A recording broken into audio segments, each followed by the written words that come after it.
All right, the tripod for my phone that I've been using to record things went out, so we're gonna record from here. Different room, different camera, different microphone. We'll see how it goes. Air conditioner. Okay, this is the start of part 7 of my analysis of Rousseau's social contract.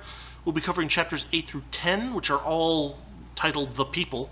Chapter 8 is The People, Chapter 9 is The People Continued, and Chapter 10 is also The People Continued. Anyway, and now we'll actually have some visual aids. So one of the things that Rousseau talks about at the start of Chapter 7 is that the legislator must consider the fitness of the people when determining what laws to enact. Plato, for instance, would not legislate for the Arcadians or the Serranians, since their wealth would prevent implementation of equality. Crete under Minos didn't work because the people were already too corrupt. At least that's what Rousseau says. Now, aside from the slightly worrisome hint that one of the goals of Rousseau's framework is some form of equality, this isn't too bad. Basically, cultural aspects can prevent or obstruct certain legal frameworks from operating properly. This makes a rough kind of sense, honestly. There's nothing crazy about it. However, the problem is that Rousseau has already argued that the power of the state must be unlimited, its limits chosen by the state. So how does one find the proper limit between laws for our own good, laws to better us, and laws that we're not yet ready for? Rousseau doesn't have an answer. What prevents, even worse, what prevents a tyrant or a would-be tyrant from blurring the distinctions between those three categories to go too far and drain the people dry for their own good? It's a serious question, right? Let's see. Rousseau goes on. He notes that peoples are generally, quote, docile only in youth, end quote. That if there are too many established customs or prejudices, it turns lawmaking into a dangerous proposition.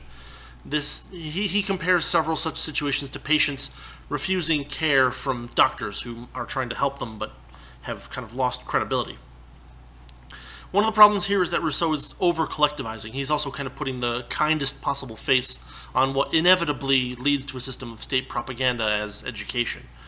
It's worth noting, perhaps, that a strong adherence to natural rights and small government could be considered something along the lines of established customs and prejudices in this sense, right? So if you have a Lockean state, then the Rousseauian state has to kind of overwrite those ideas of natural rights in order to take control. This means that a government that is built from good customs and prejudices, assuming that they exist, must be kind of demoralized in the Yuri Bezmenov terminology before the totalitarian Rousseauian state can take hold. Unfortunately, the blurry line between the Lockean system and systems like the Lockean system and Rousseauian states means that such demoralization is a relatively easy task, taking only a couple of generations at most. Rousseau goes on. The state being born again due to revolution is a rare occurrence and cannot be counted on. There's a nugget of truth here, too. Revolutions generally can't be relied on to improve the freedom of the people. We know this. What often happens is that, over the course of a revolution, the people who have genuinely good ideas and good intentions get overwhelmed by someone who just has a lot more force and uses the lawlessness of the situation to take advantage. The American Revolution was a very fortunate occurrence. Rousseau then quotes a maxim, quote, "Liberty may be gained but can never be recovered." This is, of course, an overstatement. There are, however, definitely peoples who lapsed into tyranny because they were too complacent to guard carefully their liberties. Example of this kind of statement can be found from a Patrick Henry speech from June 5th, 1788. Quote, "Guard with jealous attention the public liberty. Suspect every one who approaches that jewel. Unfortunately, nothing will preserve it but downright force. Whenever you give up that force, you are inevitably ruined." This, of course, was Henry talking before the adoption of the Constitution, while the forces that be were trying to get rid of the Articles of Confederation.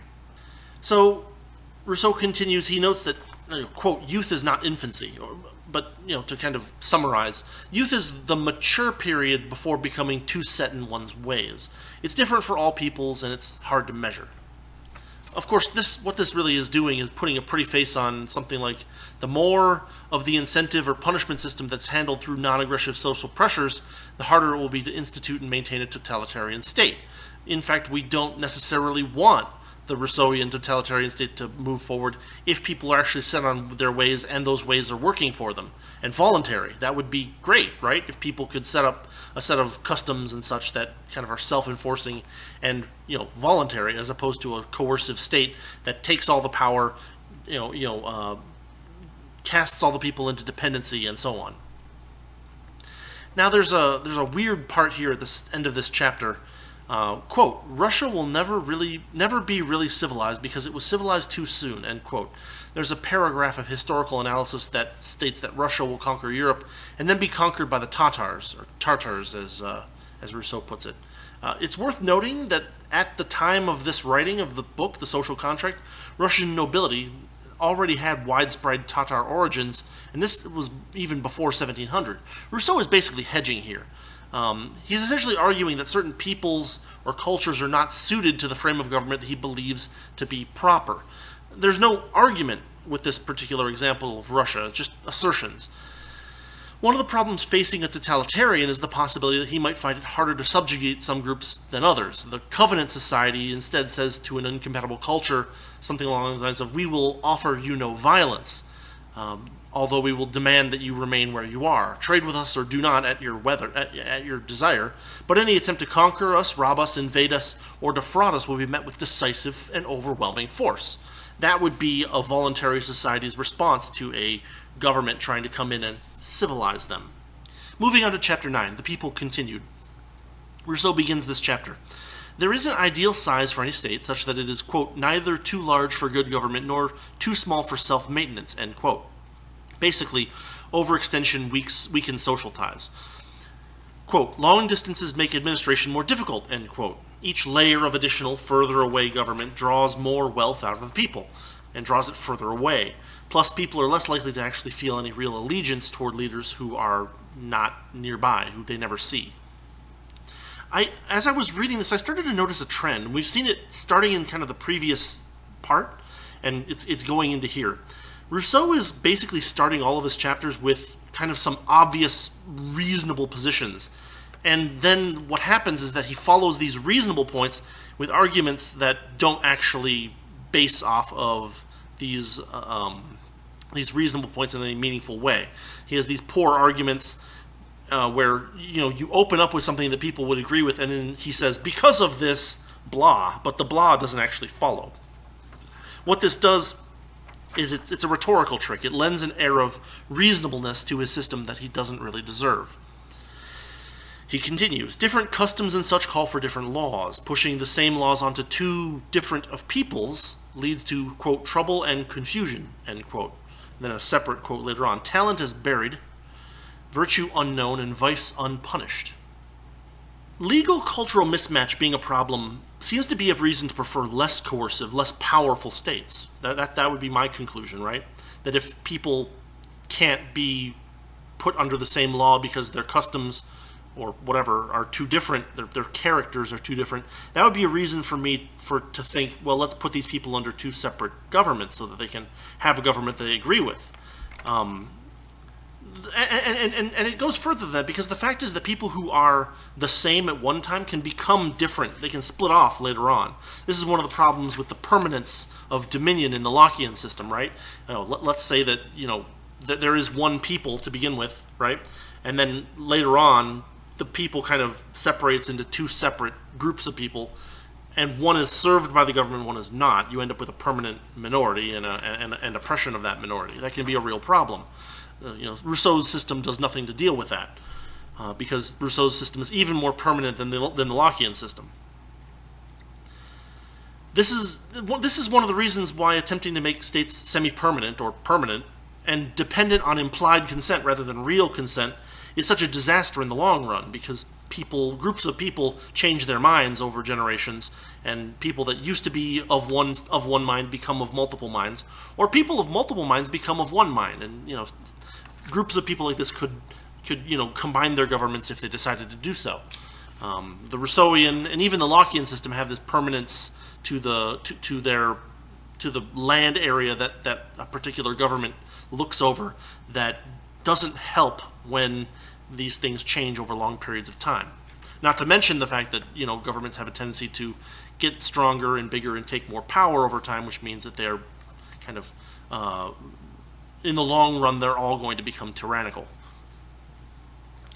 Rousseau goes on to this extended metaphor. He's talking about people having pressure against other people, or even within a given people, that there's kind of an internal pressure that presses outward, and then the state acts as inward pressure, and Rousseau calls for balance. This is, of course, kind of a fallacy of the well, first of all, it's a fallacy of metaphor, right? That these pressures are not real things.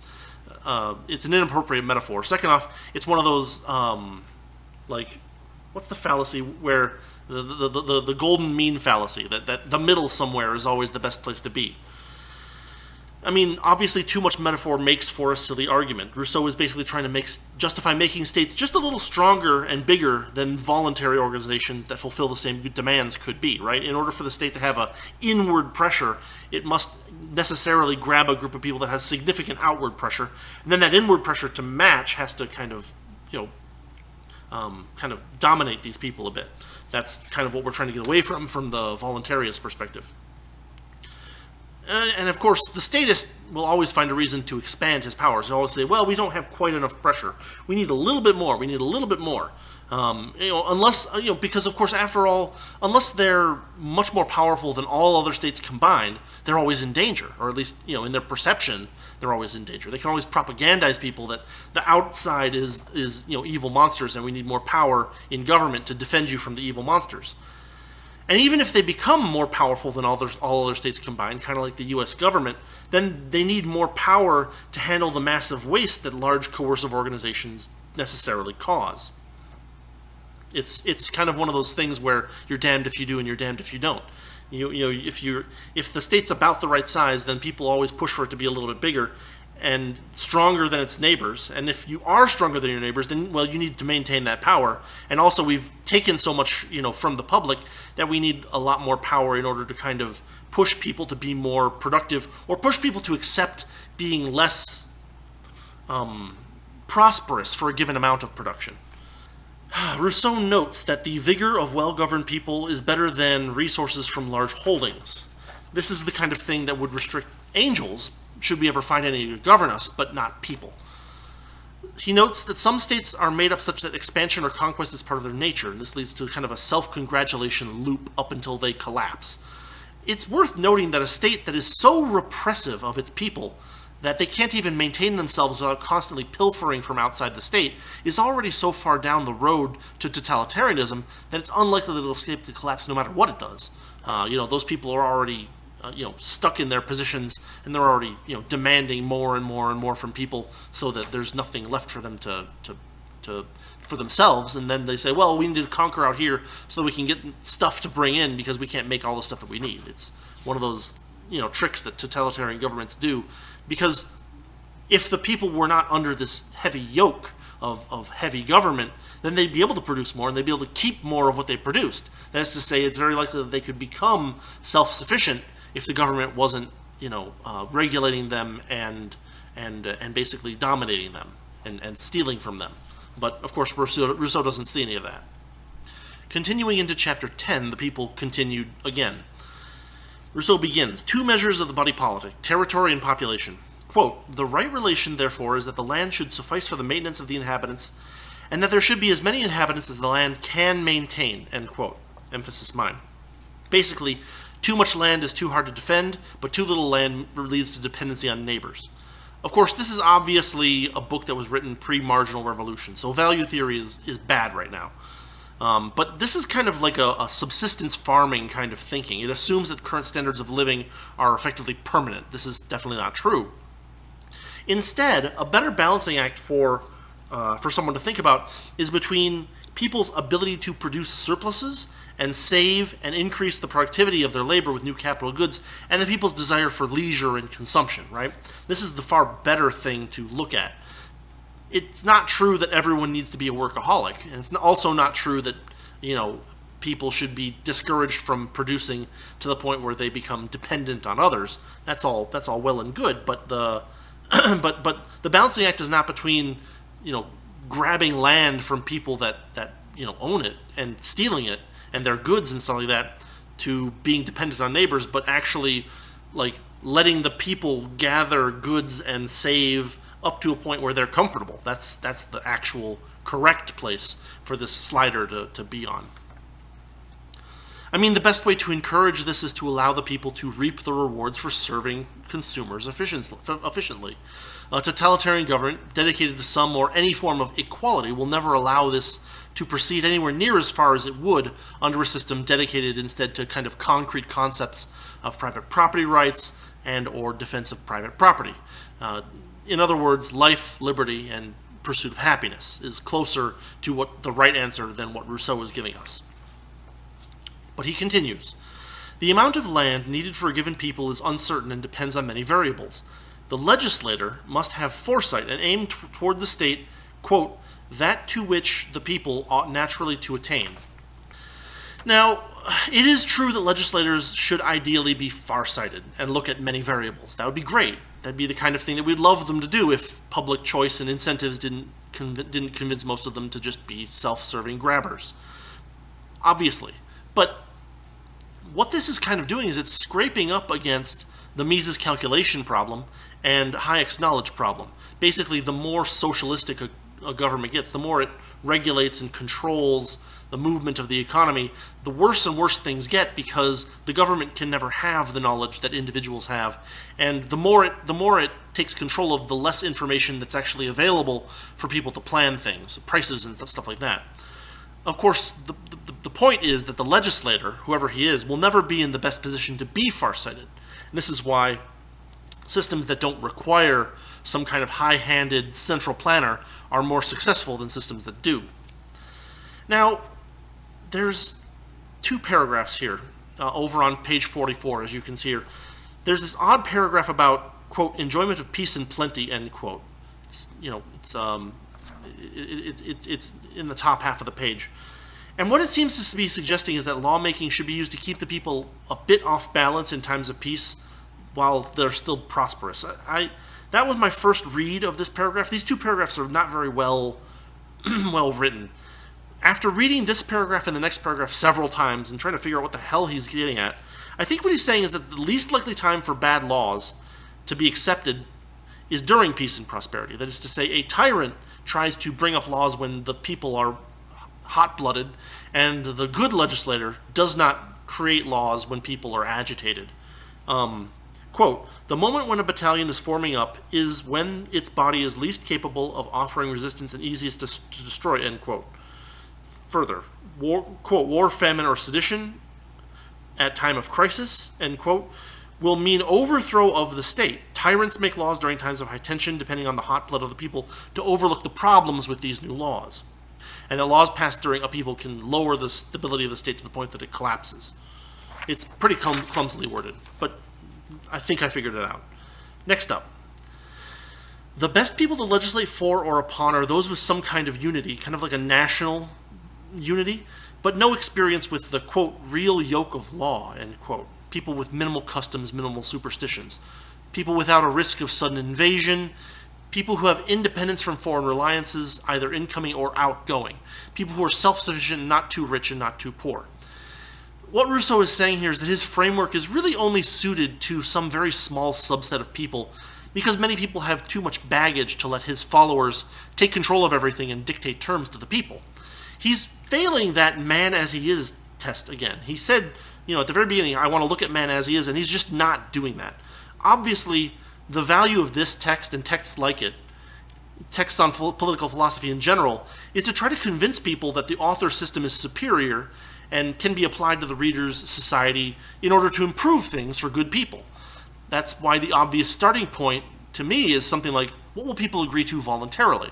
Because if we can start there, then we say, okay, well, is this good enough, right? We can always build upward from there if we so desire. We start getting away from something that I would call, a voluntary system, but, maybe a minarchist system really is the best we can do, who knows? But the point is that everything other than what can we get people to agree to is going to require some kind of force or implied consent, and therefore is going to have a tendency to create people who feel that they've been damaged by the system to the degree that they think violent overthrow or violent action against the system is appropriate. You can't get away from having those people. The more people you oppress, the better chance there's someone there who's like, I'm not going to take this anymore. And this is the problem with using force and implied consent. You make yourself vulnerable to this kind of violence, and there's not really more. You don't really have a moral defense at that point. This person has said, "I do not consent," and you said, "Yes, you do.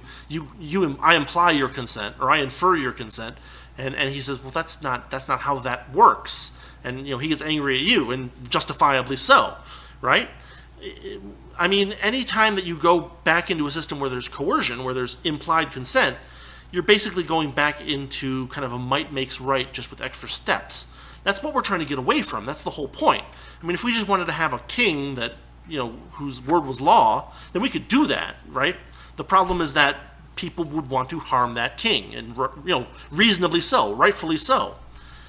If we want might makes right, then we can have a warlord or whatever. The purpose of books like this and Locke and et cetera, and all the voluntarist thinking and anarchist thinking and such is to get away from might makes right in some way, if possible, right? It's kind of like an aspiration. Maybe we can never reach it, but we have to think about possibilities of how we could reach it. And wouldn't that be better than a system that's might makes right with some extra steps? I mean, this kind of thing may only ever be reached by a very small group, or it may never be reached, but that's the goal, is to examine how it might occur, how it might organize itself, what patterns of thought we need to work ourselves out of in order to have any hope of accomplishing it. And that's why this book is, not providing real useful stuff, because he's saying, well, if you're not part of this specific type of person in a specific type of situation, then, my stuff won't work for you. But realistically, what will happen is that people will be in a system, and then someone will say to them, why don't we try this social contract thing? You're already in a might makes right with extra step system. Why don't we just go to this kind of Rousseauian thing? And people say, okay, this sounds nice, right? All of the things that Rousseau is saying sound nice, but the fact is that the infinite power of the state is a way to destroy a society, not to bolster it. Anyway, let's move on.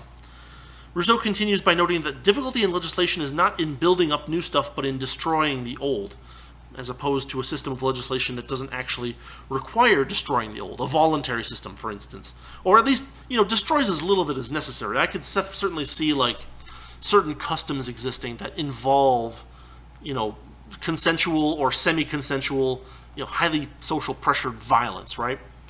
And we could get to a point where we say, okay, this custom does prevent us from moving further toward a voluntary system, so we need to consider whether we can and or should get rid of this particular custom. Maybe it has to wait for older people who are really set in their ways, as Rousseau notes, to say, okay, I don't have any power anymore, and then the young people say, okay, we're getting rid of this trial by combat, whatever it is. But destroying as little of the existing system as possible helps make it easier to produce a system, especially a voluntary one. Rousseau then does another one of his weird, not historical, but future history hedges. He says that there's one country that remains in Europe which is, quote, capable of being given laws, Corsica. And, okay, so this required me to go look at some history. Corsica was ruled by the Republic of Genoa up until 1755. This book was 1762, I think. It seceded, self-proclaimed its independence, and was handed from Genoa to France in 1768, and then conquered by France in 1769. It's worth noting that Napoleon was a Corsican. You can get a contemporary, at the time account of the Corsican Republic from different books. The one that I found, I'll put a link in the description, is James Boswell's An Account of Corsica, which I haven't read, but I at least looked for it, and it's one of the works that appears to be mentioned several times as a good history of what happened in Corsica while they were trying to be their own independent republic. But again, Rousseau is basically saying, my system won't work anywhere in Europe, but maybe in Corsica, and that's not helpful from a political philosophy perspective. And that finishes this chapter, and that finishes this part, except I'm going to mention one more thing because there's a footnote 1 over here on the bottom of page 44. He's talking about the Republic of Tlaxcala, which is now Tlaxcala. He says that this was a country that was contained within the Aztec Empire, which refused to become a vassal state or to become dependent on the Aztecs. Their cooperation with the Spanish conquistadors helped to overthrow and destroy the Aztec Empire. That's true history, right? However, there is no concrete reason why a Rousseauian Aztec wouldn't have declared the Tlaxcalans a rebel group and justified subjugating them to his own people. This is, of course, the problem with a system where the state determines its own limits and judges its own actions, right? A state that has limits, that requires, certain things before it can declare war randomly or things like that. These are all things that help allow different nations and different states to exist near to each other without constantly warring. A state that has unlimited power or has no principal limits to its power has nothing preventing it from expanding those limits and then justifying horrible acts on their behalf. So that is part 7? Yeah, part 7. Chapters 8 through 10. And this was about the people. Next up, we have Chapter 11, the various systems of legislation. Chapter 12, the division of the laws. And then we get to Book 3. We'll probably do these next 2 chapters next week. But yeah, thanks for watching. Thanks for listening. I have some things that I'm trying to get recorded to make more videos. I had something on Friday that I didn't like the way it came out, so I'm going to try that again, which is irritating because it was supposed to be a really short, easy video, but it turned out that I just didn't like the product, so I need to revamp that. Anyway, if you like what I'm doing with the channel and you want to support the channel, there's plenty of stuff you can do. You know what those all are. I'm not gonna list them to you. Anyway, have a good week, and I will see you next time. Hopefully back in my office with my bookshelves and stuff. But this is fine too. Who cares? Anyway, see you later.